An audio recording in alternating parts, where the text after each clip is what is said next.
over page 49, okay, of the Michigan State University Police Department case report number 23581003331. Okay, this is the first narrative you see on that police report. Now, I just walked around East Lansing, right off campus, where they said there was a 7th floor parking garage. I just walked to all 5 parking garages that I know exist, and none of them go to the 7th floor, so keep that in mind. Okay, I'm going to read this to you. Tracy Maroney's narrative. This is May 13th. Keep in mind the shooting was on February 13th. This is 3 months after. Nature of supplement. To document this officer's action for this incident. Officer's action. On Monday, February 13th, 2023, this officer was working as a sergeant for the Uniform Division of the MSUPD. This officer was on duty in a fully marked patrol vehicle. At approximately 8:19 p.m. on February 13th, 2023, dispatch advised of a shooting at Berkey Hall. This officer activated her emergency lights and sirens and drove to the scene. While en route to the scene, dispatch advised there were multiple victims in room 114 and a victim in room 135. Dispatch advised the shooter was in the hallway. Dispatch advised mutual aid and medics were en route. This officer arrived on scene and parked her patrol vehicle on the south side of East Circle Road across from the southwest corner of Berkey Hall. This officer grabbed the vehicle's patrol rifle and entered into Berkey Hall's main entrance on the south side of the building. ELPD Officer Horn entered the building with me and was on my left as we began to clear the entrance way. Officer Elkema entered Berkey Hall shortly after. Please refer to OFC Elkema's supplement report for further details on his actions. As we cleared the first floor, we did not hear any sounds of active violence and did not observe the shooter in the hallway. So was that a false report? As we were clearing the buildings, OFC Elkema received a report of shots heard coming from the east hallway. We made our way to the, you notice how they said they didn't hear anything? We made our way to the hallway, but did not hear any shots. Sergeant Beard advised he could hear shots coming from the west. We cleared the west hallway and made contact with Sergeant Rangel at the west exterior door. Sergeant Rangel advised he did not hear any shots. See how they contradict each other's stories? Sergeant Beard stated over the radio the shooter was moving to the Union and then shots fired at the Union. Based on the information provided over the radio and this officer's observation on scene, we believe the shooter was no longer in Berkey Hall. Officer Horn, Officer Elkema, and this officer entered room 114 and began giving medically aid to the victims. This officer called for a route to be cleared for medics to get in and out of Berkey in order for the victims to be transported quickly. While we were providing medical aid, additional officers and medics arrived on scene. Once medics arrived on scene, this officer began carrying the victims out of the room and transferring to the medics for transport. Okay, it doesn't say what time this was at, okay, and it doesn't say that they were brought back to Sparrow Hospital, so keep that in mind.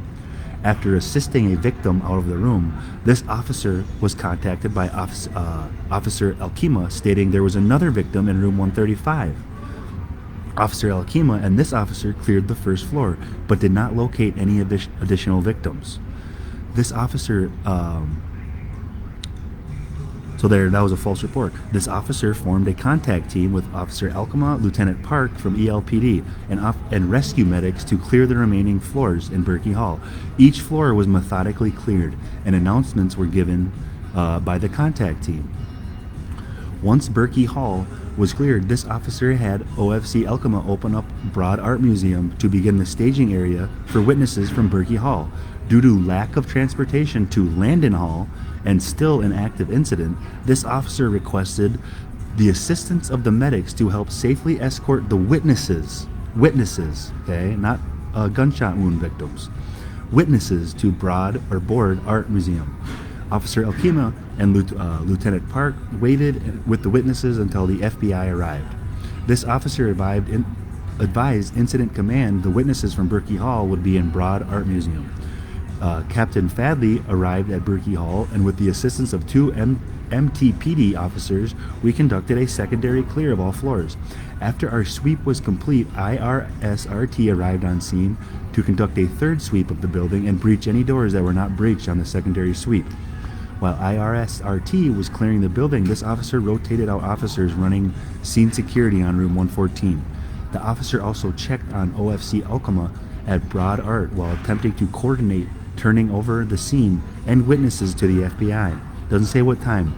Okay, at approximately 2:30 a.m. Okay, on February 14th, 2:30 a.m. on February 14th, 2023, this officer and Officer Alcama were relieved. Okay, so it tells them what time they were relieved, but it doesn't say what times any of these important events happened. Okay, keep that in mind. Alcama were relieved from the scene by Sergeant Thorne, Sergeant Patchett, and Captain Fadley. Disposition closed to Uniform Division. Okay, that's page 49. Here's David Isabel.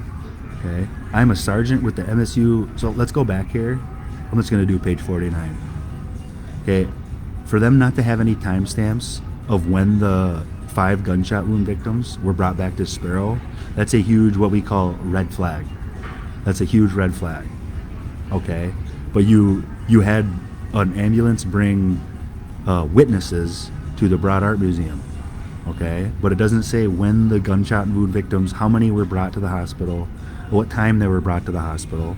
Okay, and then if you fast forward to page 102 of this police report, you'll notice that the police station writer, Dana White, okay, when she arrived at Berkey, she said there was copious amounts of blood everywhere, with medics just standing there, okay, as well as victims lying there.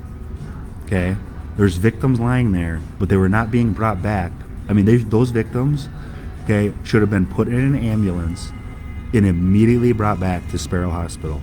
Okay, so I'm going to keep going over page by page. I just want you to keep in mind there's no 7th floor parking garage near this campus. Okay.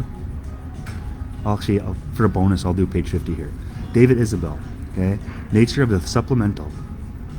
I am sergeant with the Michigan State University Police Department, currently assigned to Patrol Division. On February 14th, 2023, Redacted, this should not be redacted, came into the MSU Police Department. Redacted requested to speak with an officer regarding campus shooting.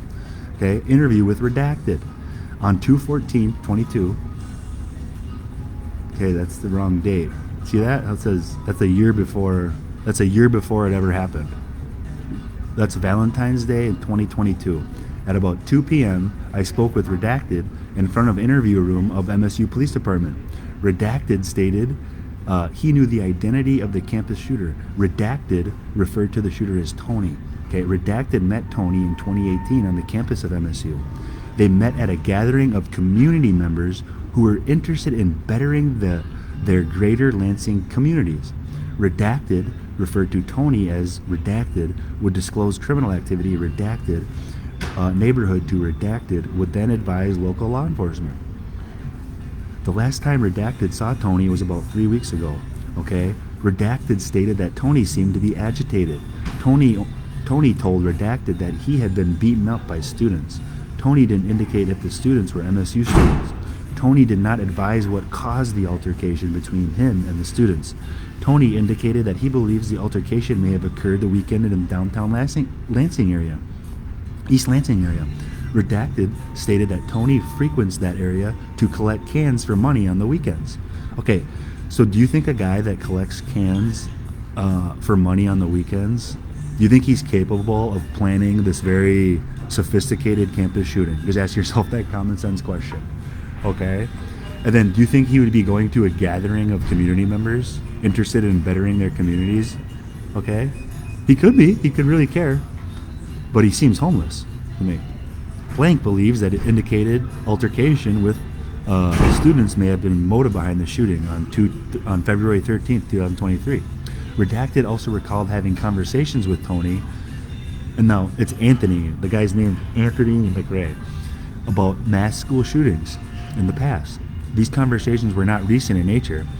Redacted believes Tony had an infatuation with school shootings/shooters. Several times during my interview with Redacted, advised that he is a blank Redacted and offered his services to the police department and or MSU community. Okay. Disposition of incident. I advised Redacted that I would document his statement. I also advised Redacted that an investigator may be reaching out to him with further questions. This incident is closed to patrol pending further incident. Okay, and then I would love to know who the Attorney General's office was interviewing. Because it looks like the Attorney General's office got to interview a bunch of people. It doesn't state their names. Okay? And then, let's go to...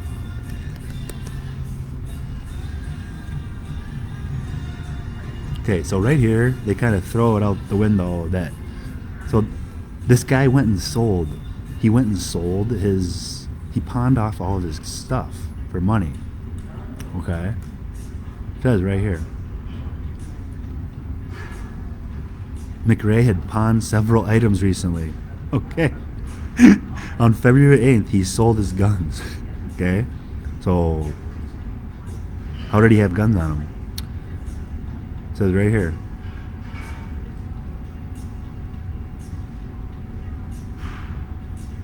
Right here.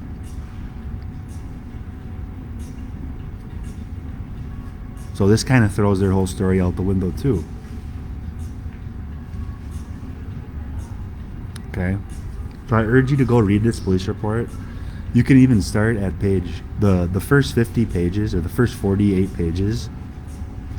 They don't give you much other than, they don't give you much substance, I'll say that. But if you go read the police reports from actual police officers, it does not add up. Okay? For the fact that he pawned his gun on February 8th, well, he couldn't have done the shooting. And then the fact that they have no timestamps on when the bodies were brought back to Sparrow. Okay?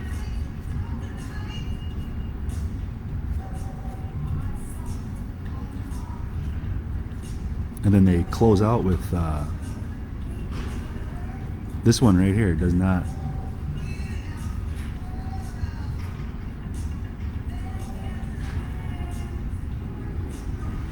Where are you? They interviewed a woman, or some lady, some woman called from up in northern Michigan, I believe. They redacted it, part of it. But I'll start up another live and I'll show you. Miller, Madison, Colette Quinn, have a great day. Love you.